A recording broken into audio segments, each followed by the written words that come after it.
A tento summit som išiel s mandátom, že Slovensko nebude súčasťou žiadnej vojnovej pôžičky pre Ukrajinu.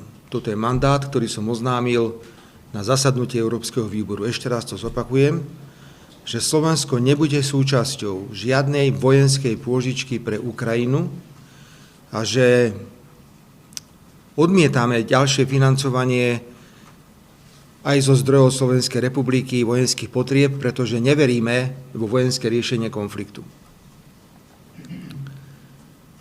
V prvej časti rozpravy, ktorá bola k tejto téme v Ukrajine, som vystúpil a povedal som, že ja nemôžem podporiť závery k Ukrajine, pokiaľ súčasťou týchto záverov bude čokoľvek ohľadne vojnovej pôžičky pre Ukrajinu. Je úplne jedno, či to bude na báze zmrazených ruských aktív, alebo to bude na nejakej inej báze. Preto oznamujem, že som slovo dodržal. Závery o Ukrajine podporilo len 25 členských štátov. Závery nepodporilo Slovensko a Maďarsko.